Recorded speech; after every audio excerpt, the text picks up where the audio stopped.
చెరువులో ఈత కొట్టేవాడిని చూసి గట్టు మీద ఉన్నాడు అనుకున్నాడంట. సులువుగానే ఈత కొట్టేస్తున్నాడు వీడు, చేతులు ఆడించి కాళ్ళు ఆడించడమే కదా, చాలా సులువు ఈత అని అనుకున్నాడంట.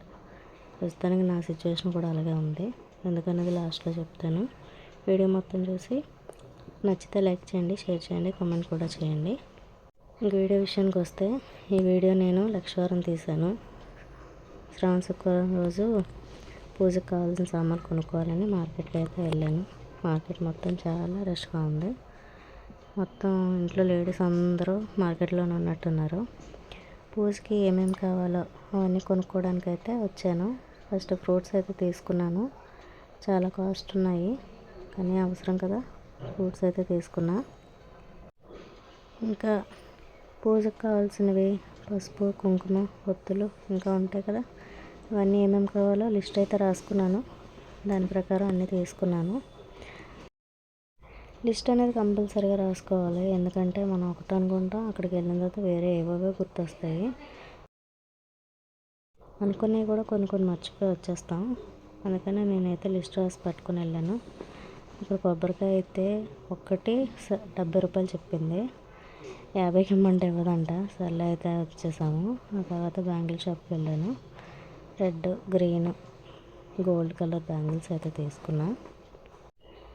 మనం కొనుక్కోవడానికి లిస్ట్ రాసుకుని పట్టుకెళ్ళడం ఎంత ఇంపార్టెంటో, అలాగే వాయిస్ ఓవర్ చెప్పడం, స్క్రిప్ట్ రాసుకోవడం కూడా అంతే అవసరం. ఎందుకంటే ఇప్పుడు నేను ఇది వాయిస్ ఓవర్ చెప్తుంటే నాకు అర్థమైంది. ఏదో చెప్తున్నా, ఒకసారి రికార్డ్ చేసినప్పుడు ఏమో ఒకటి చెప్తున్నాను, అది బాగాలేదని డిలీట్ చేసి మళ్ళీ చెప్పేటప్పుడు ఇంకోటి చెప్తున్నాను. మొత్తానికి ఏదో చెప్తున్నాను. మార్కెట్ మొత్తం తిరిగి నేను నా కొడుకు ఇద్దరు అలిసిపోయాము. ఏదో ఫ్రూట్ జ్యూస్ అయితే తాగేసాము. ఉన్నట్టు ముందు చెప్పాను కదా ఈత గురించి, అలానే వీడియోలు చూసినప్పుడల్లా చాలా ఈజీగా వీడియో తీస్తున్నారు, వాయిస్ ఓవర్ చెప్తున్నారు, అంతే కదా అనుకున్నాను.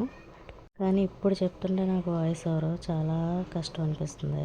వీడియో తీయడం, ఎడిటింగ్ చేయడం కొంచెం పర్వాలేదు, కానీ ఈ వాయిస్ ఓవర్ చెప్పేటప్పుడు వాయిస్ ఒక్కొక్కసారి ఒక్కొక్కలా వినిపించడం, లేదా ఒక విషయం చెప్దాం అనుకొని వేరే ఏదో మాట్లాడడం, అలా రకరకాలుగా ఉంటుంది. లేదా అన్నీ బాగానే ఉన్నాయిరా బాబు అనుకుంటే మధ్యలోనే ఏదో ఒక డిస్టర్బెన్స్ వాయిస్లు అనమాట. ఇవన్నిటిని చూసి ఎంత కష్టం వాయిస్ ఓవర్ చేయడం అని అనిపించింది.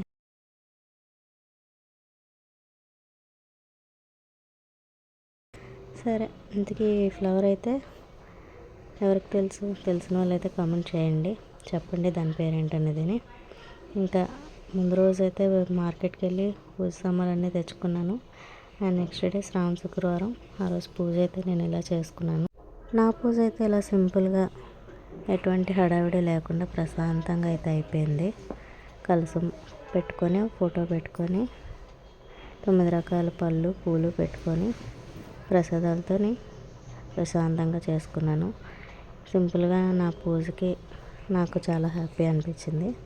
అది చాలు. ఇంకా పూజ అంతా అయిపోయిన తర్వాత ముందు మా ఆయనకి అక్షంతలు ఇచ్చి దండం పెడితే పెట్టేశాను.